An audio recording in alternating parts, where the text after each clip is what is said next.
Thank you for listening to the Red Eye podcast. You guys are why we do this. We love the stories that you have, and we love telling you the stories that people share with us.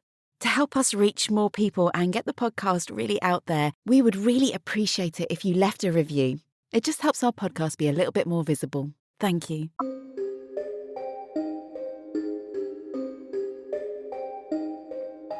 Well, it's Halloween week, and it just wouldn't feel right if we didn't share a spooky story on this week's episode of The Red Eye.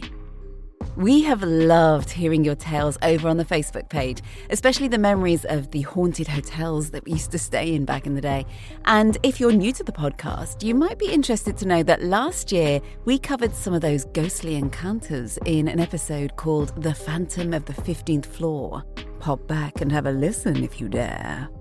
But this year, we're taking a different kind of journey, because this time, the ghosts are not wandering hotel corridors or sharing our rooms. They're on the planes. And not just one plane. These particular spirits were seen on more than one aircraft, leaving us with a chilling question. How did they get there? Now, before we begin, a word of warning. This is based on a true story, and it's based on true tales of the ghosts. But this story also starts with a plane crash. It's not one for nervous flies, and it's certainly not one for those who dislike the thought of something otherworldly sharing the skies with them. Because imagine it, 35,000 feet above the earth, sealed in a metal tube, and a ghost appears in the aisle beside you.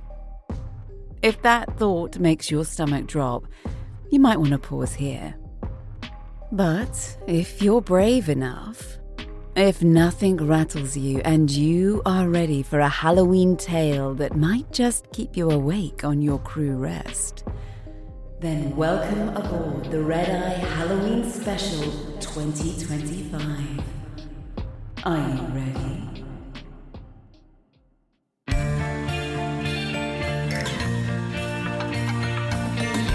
Doors to armed and cross-check. Come fly the Red Eye! Welcome aboard the Red Eye. December 29th, 1972. JFK to Miami, shortly before midnight. Nope, still no light. First Officer Burke Stockstill leaned closer, peering at the stubborn little bulb. Captain Bob Loft frowned beside him, his voice calm, but edged with irritation. Tower, this is Flight 401. We have a malfunction in the landing gear. Can't confirm if the nose gear is locked down, so we're abandoning our approach. Request permission to join a holding pattern.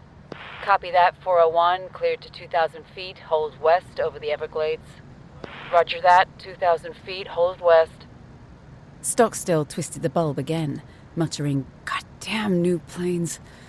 Always something going wrong." The plane pulled up slowly as they changed course. "Any advice?" Stockstill turned to Angelo Donadeo, a technical officer for the company who was catching a ride home with them and was sat in the rear jump seat. Donadeo flicked his eyes down to the square of carpet that covered the avionics bay. "I knew you were going to say that," sighed the flight engineer, Don Repo, pushing himself up from his seat. "Down into the bowels it is, then." There was only one way to know if the nose gear was locked. Go down and look. And if it wasn't, well, they could crank it down manually. Repo had handled far worse in-flight problems. And by definition, he was the engineer on today's flight, the one who got to fix those pesky problems. "You coming?" he asked. Donadeo was already on his feet, stepping aside to let him out. This is useful, Repo thought. This was still a new aircraft in the fleet, and while he knew her systems, he was always learning. The tech guy just might have some knowledge to help him out. In the left-hand seat, Captain Loft shifted, accidentally leaning on the yoke as he turned to watch them lift the hatch. He barely touched it. Didn't even feel it. For 80 seconds, Flight 401 had held steady at 2,000 feet. Then, almost imperceptibly, the descent began. The yoke could only inch forward a fraction, but it was enough to slip the autopilot into control wheel steering mode. And that fraction forward was all it needed to start heading downwards. Slowly, silently, the TriStar had now begun a slow, undetectable descent. Outside, the Florida night stretched black and empty all around them. No towns, no lights, nothing but the vast Everglades below to warn them that they were getting closer to the ground. And in the cockpit, everyone's focus was locked on this tiny, faulty light assembly. No one noticed the change. Beneath the flight engineer's station, a soft chime sounded. The altitude alert. A warning that the aircraft had deviated more than 250 feet from the selected level. But Don Repo, the man who would normally catch it, was down in the avionics bay, and the sound went unheeded. In Miami Tower, controller Charles Johnson leaned closer to his radar scope. Was 401 descending? It looked that way, but the system could be finicky. A false reading, maybe. Still, something nagged at him and he pressed his mic. Eastern 401, this is Miami. Just checking on your progress. Tower 401, all looking good. Captain Loft replied, calm and steady. We'll be just about ready to turn back shortly. Good to hear. Johnson frowned at the scope. He tapped the glass with his finger as if that might settle it. A sigh escaped him. So much technology, and still half the time it lied. Back in the cockpit, First Officer Stockstill was setting up for another turn onto heading 180. His hand paused. His eyes flicked to the altimeter, and only then did he see it. They weren't at 2,000 feet anymore. These were the last words recorded by Eastern Airlines Flight 401 cockpit voice recorder. Hey, we did some of the altitude here. What? We're still at 2,000, right? Hey, what's happening here?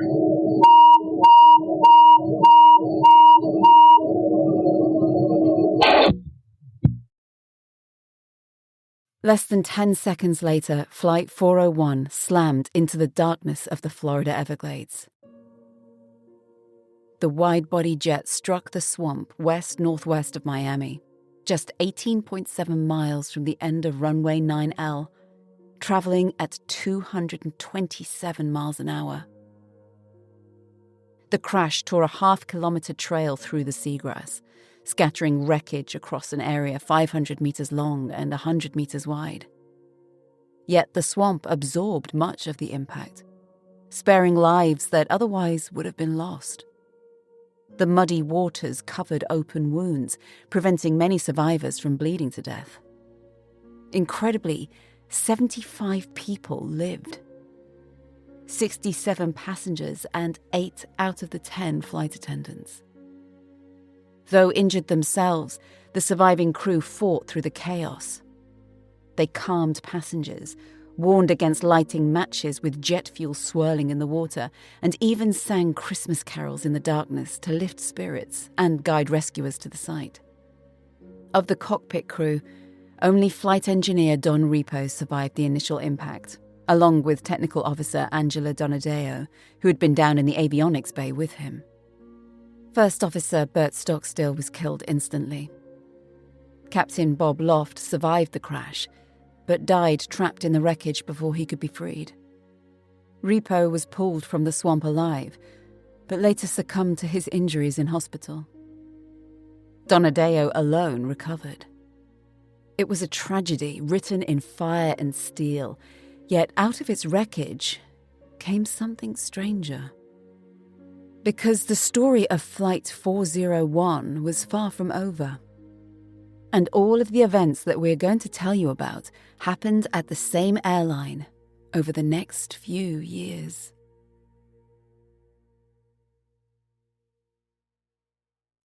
(1973), en route to Acapulco.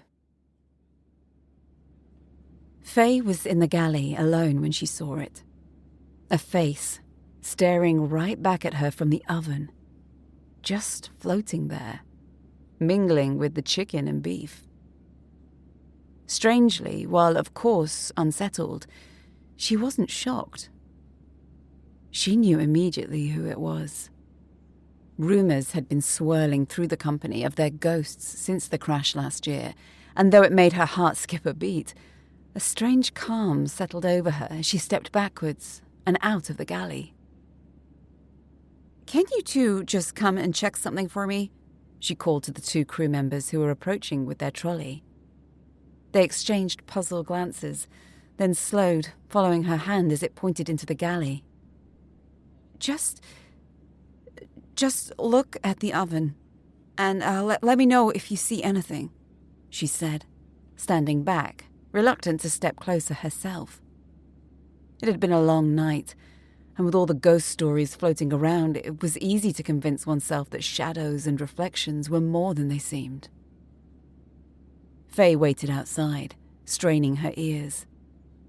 She thought she could hear voices, but they were muffled, distant, almost as if coming from another world. "It's okay. He's gone," one of the flight attendants finally called. "You can come back in." She entered slowly. The oven looked completely normal now. No floating head, no staring eyes, just the metal and trays of food. Perhaps it had been a trick of her tired mind. Her colleague smiled faintly. "It was Repo. He was a friend of mine." The other attendant, pale and quiet, added, "He said to watch out for fire on this plane." Faye felt a cold shiver run down her spine, a deep chill that had nothing to do with the air conditioning. Later that flight, the three of them, along with the rest of the crew, were gathered by the manager in the galley. "Nothing to worry about," the manager began, her voice calm but firm. "But there has been an engine fire. The pilots have handled it." The three crew members exchanged a glance, a silent understanding passing between them. Don Repo had been there, and he had warned them. New York to Miami, 1973. The vice president of the airline greeted the crew at the door. "Welcome on board, sir," said the manager, stepping out of the way so that he could pass into her first-class cabin. "Thank you. Everything on time tonight? The plane all good?" "Certainly is, sir," she confirmed with a confident smile. Since the crash, everyone had been a bit more alert on the TriStar. She could sense it in her briefings, and even now she could see that he was looking for reassurance. They needed to move on, though, and all these ghost stories that were circulating really weren't helping. It had been a tragic accident, nothing more, and she had been flying long enough to know that the chances of it happening again were stacked in their favor. "That's great," he smiled back. "I won't be needing anything from you. I'll just be getting some sleep." "Oh, my favorite kind of passenger," she teased lightly. The vice president walked into the dimmed cabin, passing a uniformed pilot in the back row. It wasn't unusual for staff to position in uniform. The airline had bases all over America, and they all had homes to go to. He tipped his head in salutation. "Good evening." The pilot didn't look back at him, though, and he paused as he waited for some kind of acknowledgement. Something seemed familiar about him, he thought, wondering where he'd seen that face recently. Had they met? Or was it that his picture had sat on his desk for some reason? The thought struck him cold. His breath stalled, and the blood seemed to drain from his body, pooling heavy in his feet. He glanced over his shoulder, needing the comfort of seeing another living presence. But when he turned back, the seat was empty. Bob Loft was gone. 1974, San Juan to Newark. It had been a great layover. Greg, the flight engineer, felt rested, clear-headed, ready for the long flight home. He'd had a good meal, a decent night's sleep, and even a walk in the sun that morning. Now, as the crew gathered in the terminal, he slung his bag over his shoulder with a nod to the others. "I'll head on board," he said. It was a familiar routine. The cleaners were still finishing up and the caterers were restocking the galleys, but it was common for one of the flight crew to go ahead early and get settled in, start working through the checks. At the jet bridge door, he stopped briefly while the security agent glanced at his ID pass. She gave a distracted nod, and he stepped aside to avoid a pile of fresh blankets before heading down the narrow aisle. As he approached the cockpit, he slowed. Someone was already in there. A man was seated in the flight engineer's chair, his seat. Greg frowned. Probably another engineer from maintenance, finishing off the tech log, he thought. It wasn't unusual. He waited a beat, expecting the man to stand up. He didn't. Greg rapped his knuckles lightly on the doorframe. "Everything good?" he asked, stepping inside and lowering his flight bag to the floor. The man didn't turn. His head remained fixed, angled toward the panels, eyes locked on the maze of dials and switches. His shoulders, broad beneath the uniform, were rigid. Greg's brow furrowed. Something was off. He glanced down at the epaulets. Stripes. A flight engineer. "All good?" Greg tried again, uncertain now. The man still didn't stir, and Greg leaned forward slightly, peering around just enough to glimpse his profile. Recognition hit him like ice water. He knew that face. He'd seen it countless times, in photos, pinned up in crew lounges, in safety bulletins, in news reports. Don Repo. Greg's mouth went dry. His heart hammered in his chest. And then, at last, the figure moved. Slowly, deliberately, Repo's head turned just enough for his voice to carry. Low, but certain. "There will never be another crash of an L-1011." Every word deliberate. "We will not allow it." Greg froze.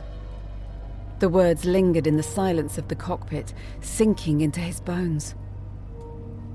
And then, as suddenly as he had appeared, Don Repo was gone.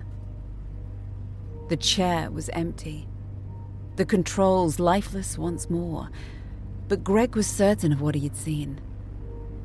Repo had been there, guarding the plane, watching over the crew. Newark to Miami, 1973. The flight attendant concentrated hard.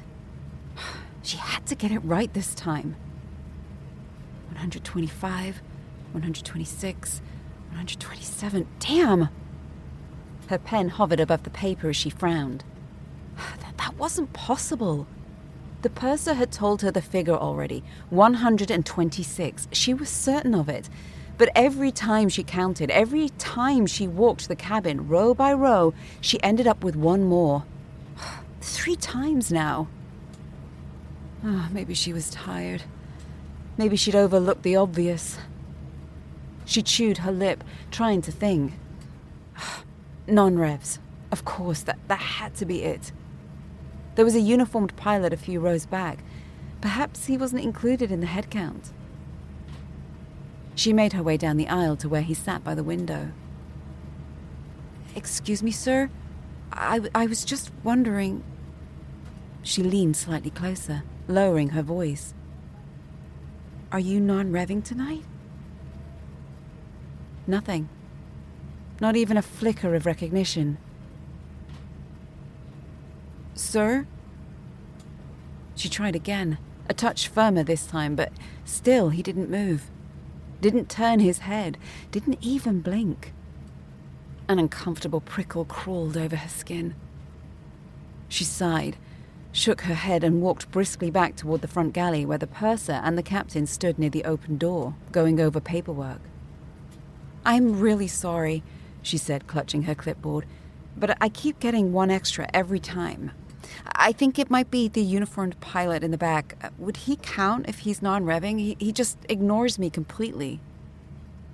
The purser frowned, clearly irritated. The captain, though, tilted his head. "Pilot, you say?" he asked. She nodded. "Yes, sir, back by the window." Something flickered in the captain's eye. A sudden curiosity. They were all part of a boys' club, the pilots. They all knew each other, even if they'd never met. He gestured for her to show him, and together they walked down the aisle. Hillary stopped and pointed. "There, that's him." The captain leaned forward for a clearer look. She saw his face blanch, color draining away in an instant. "Oh my God," his voice trembled. "That's Bob Loft." Hillary's stomach lurched.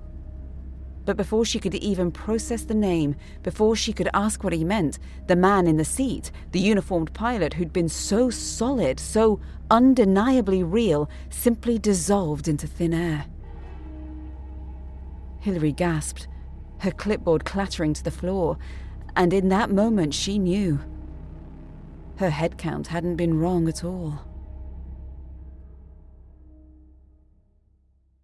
Newark Airport, passengers boarding. Flight delayed 1 hour. It was just another story, Gloria told herself. Just another tale to be added to the growing list, scrawled in hurried handwriting and passed from crew to crew like contraband. For more than 2 years now, the rumors had snowballed, each new sighting feeding into the frenzy. And here was the latest. The caterers, several of them at once, insisting they had seen a pilot appear in the aft galley, only for him to vanish in front of their eyes. They'd been so shaken they'd refused to go back on board, delaying the flight for over an hour. She wanted to dismiss it. She wanted to roll her eyes, tell herself it was nerves, imagination, a trick of fatigue. But the truth was, the stories were getting to her too. The faces seen in ovens, the warnings whispered to crew, the passengers who had glimpsed men in uniform who were not there. But what else could she do but get on with the job? Walk away from the career she loved because some of their aircraft were said to be haunted? Haunted, no less, by the very men who had died in that swamp, who, if the stories were to be believed, were not there to harm anyone at all, but to keep them safe. Besides, she hadn't seen anything herself. So, seeing was believing, right? "Excuse me?" A lady waved across the aisle at her. "Can you come help me?" Gloria slipped through an empty row towards her. "What can I help you with, ma'am?" "I don't think the man next to me is very well. I'm not sure he should be flying." "Oh, show me where." Gloria didn't fancy any in-flight medicals tonight, so she'd be getting him off if the lady was right. A few rows back, they stopped, and she followed the lady's gaze to a window seat where a man in a pilot's uniform sat. His head turned slightly towards the window, his expression unreadable. "Sir?" Gloria started, feeling like she recognized the face from somewhere. And then suddenly, in front of them both, he evaporated into thin air. Don Repo had been the man she'd been talking about. The woman let out a shriek that made heads turn across the cabin. Gloria instinctively wrapped an arm around her shoulders, holding her as much to steady herself as to comfort the passenger. She knew that face. She had seen it in photos passed hand to hand among the crew, heard his name whispered in every galley. Don Repo. "Perhaps I can find you another seat," Gloria said weakly, her voice barely her own. "Another seat? The woman snapped, already dragging her bag out of the overhead locker with shaking hands. "I'm getting me another damn plane!" She stormed up the aisle, leaving Gloria rooted to the spot, staring at the empty seat. A chill spread through her chest as she whispered to herself, "It really was him."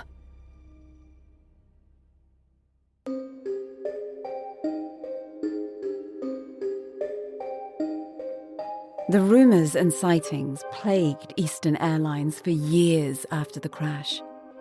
Stories spread from cabin crew to engineers, whispered in galleys and aircraft hangars until the company could no longer ignore them. Officially, they issued a strict ban on staff talking about it.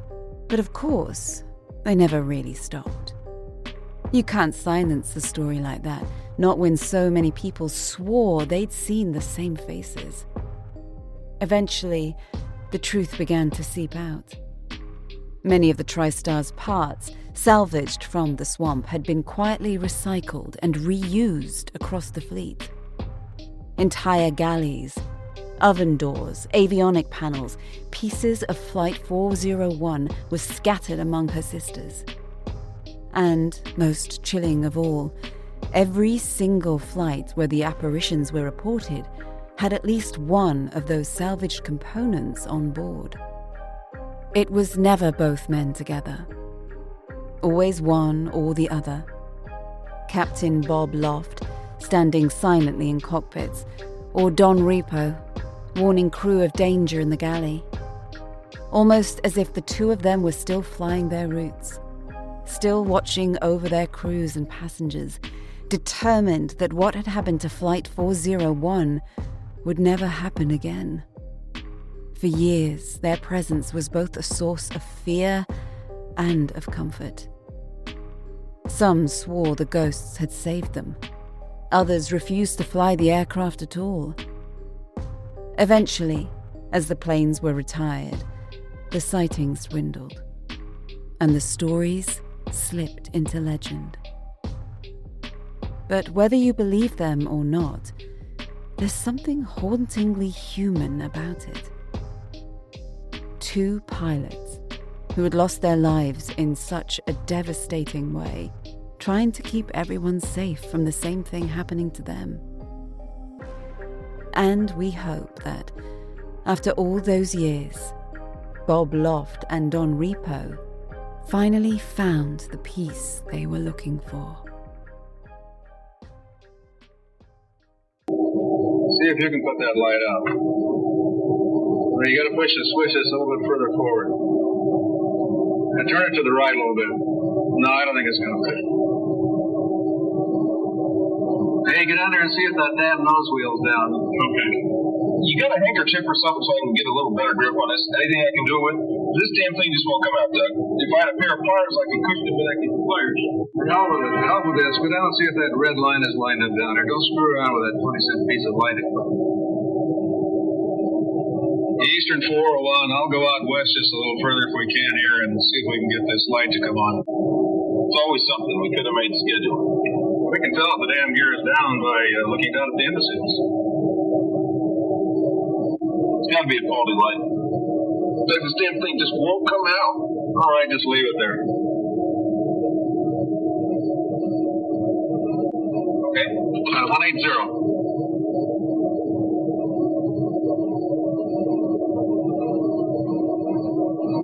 Hey, we did some of the altitude here. What?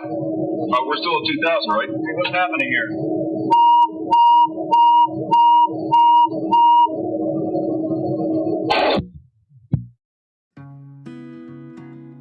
The Red Eye podcast is written by Kaylee Kay, narrated and produced by me, Ali Murphy. These stories are based on true events, but certain details, characters, and timelines have been altered to protect the innocent.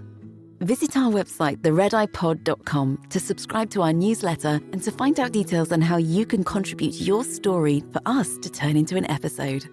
If you enjoyed listening to our stories, please like, subscribe, and review. Thank you. our author, Kaylee Kay, does an incredible job of taking these true stories and turning them into fun little episodes for the Red Eye podcast. But did you know she's already written 6 novels, and they are amazing? So if you want to read those, visit Amazon and search for Kaylee Kay, and I'll put a link in the show notes too.